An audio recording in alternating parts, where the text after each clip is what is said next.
Numéro 10, le Lexus Hoverboard. Les ingénieurs de Lexus ne sont visiblement pas intéressés que par les voitures.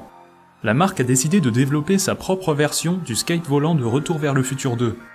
Pour l'éviter, il utilise des supraconducteurs refroidis à l'azote liquide à moins 195 degrés. L'intérêt, pas besoin de batterie, ce qui permet de gagner en finesse et en légèreté. Le design a l'air franchement réussi, mais il a tout de même ses limites. La planche ne fonctionne qu'au-dessus d'une piste aimantée, et son autonomie dépend du réservoir d'azote, qui se vide en quelques dizaines de secondes. Autrement dit, le Lexus Hoverboard fait plus office de vitrine technologique que de véritable produit visant à être commercialisé. Numéro 9, le Rhino Bike. Voici une moto électrique tout droit sortie d'un film de science-fiction.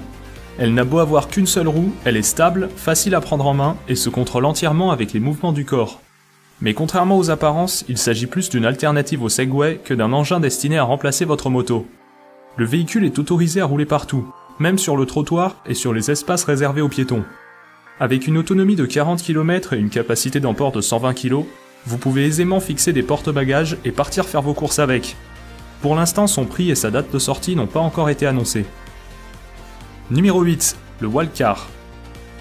Ce micro-véhicule, récemment inventé par une société japonaise, a le mérite d'être discret et efficace. Avec le Wildcar, vous pouvez vous déplacer aussi vite qu'en courant et sans la moindre goutte de sueur. Pratique pour ceux qui ont tendance à partir en retard au boulot. Si l'utilisateur rencontre un obstacle imprévu, il suffit qu'il saute du Wildcar et celui-ci s'arrête immédiatement. Niveau taille, il n'est pas plus gros qu'un ordinateur portable et avec juste 3 kg, vous pouvez le ranger dans un sac à dos sans problème. Il est déjà disponible en précommande et devrait arriver sur le marché fin 2017 pour un prix de 750 €. Numéro 7, l'arc à board. Contrairement au Lexus Hoverboard, l'arc à board n'a pas besoin de piste aimantée ou d'azote liquide. Il s'agit même d'un concept totalement opposé. Il est plus indépendant, mais avec ses 36 hélices et ses 72 batteries, on ne peut pas dire qu'il joue la carte de la légèreté et de la discrétion. Les moteurs totalisent une puissance de 272 chevaux, suffisant pour soulever une personne de 110 kg. C'est déjà assez impressionnant, mais la technologie ne s'arrête pas là. Vous pouvez le piloter de deux façons différentes, en tenant votre smartphone dans la main et en l'inclinant dans la direction souhaitée, ou bien tout simplement en penchant votre corps. L'arc à board est déjà en vente à un prix de 14 000 €. Numéro 6, les Orbit Wheels.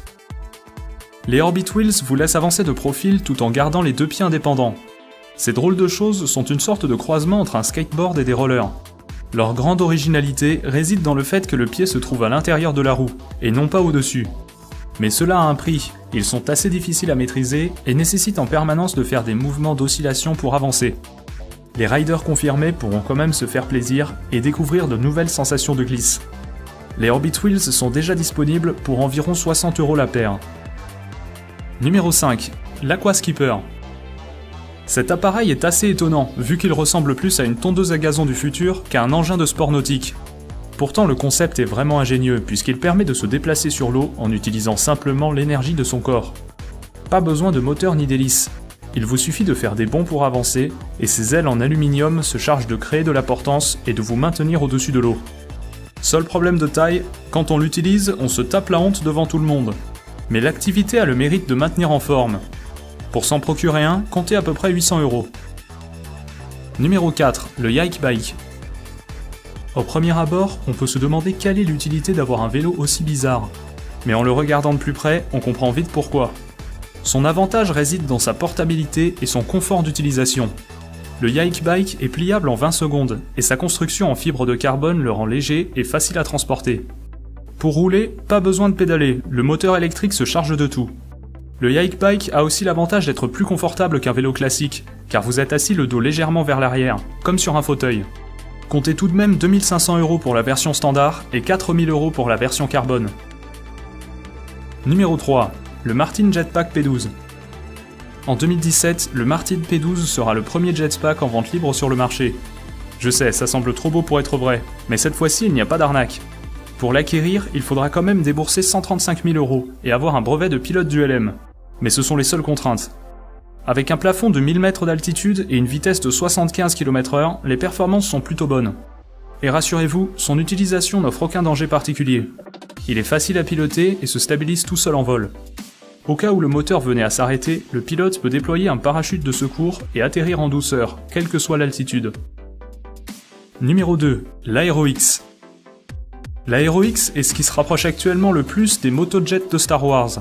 Ses larges rotors en carbone lui permettent de s'élever jusqu'à 4 mètres au-dessus du sol et d'atteindre une vitesse de 72 km/h. Niveau prise en main, c'est assez intuitif. Il suffit de tourner le guidon comme sur un 2 roues classique. Et avec une autonomie d'1 heure et quart, on peut dire que l'engin semble plutôt au point. Sa date de sortie est prévue pour l'année 2017. L'Aero-X sera alors disponible au grand public pour un prix de 80 000 €. Numéro 1. La Quant FE. La Quant FE est une voiture qui utilise un carburant révolutionnaire et quasiment sans compromis. Ses réservoirs ne contiennent non pas de l'essence, mais 2 liquides ioniques de charge opposée. Cette technologie est supérieure à tout ce qui a été essayé jusqu'à présent. Les liquides ne polluent pas, ne sont pas inflammables et permettent un rendement très élevé. Avec une puissance de plus de 1000 chevaux et 800 km d'autonomie avec un seul plein, la Quant FE reste tout simplement inégalée. Pour l'instant, seuls quelques prototypes ont été construits, mais la marque espère bientôt commencer la production et assure que le véhicule est déjà très fonctionnel.